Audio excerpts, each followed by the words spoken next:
अनि हजुरको नाम के हो रे? आरोही काफ्ले। अनि आज कहाँ आउनु भएको? हस्पिटल।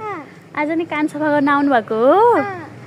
ए अनि जहिले आइरहनु हुन्छ? अनि हस्पिटलको नाम के हो थाहा छ?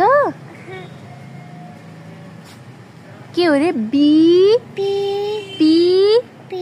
Memorial hospital Bhaktapur Lokanthali. के हो रे? लोकन्थली। अनि यहाँ चाहिँ के जाँच हुन्छ थाहा छ? आँखा, नाक, कान।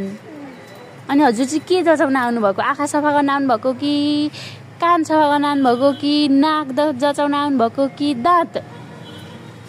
कान। अनि डाक्टरले के गरिस् त हजुरलाई?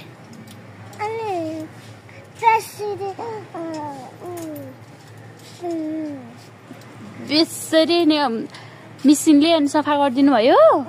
ए अनि हजुर कोसँग आउनु भएको हस्पिटल? बाबासँग मम्मीसँग हिँड्दै आउनु भएको कि बाइकमा आउनु भएको? बाइकमा। ए अनि अब कहाँ जाने हो त?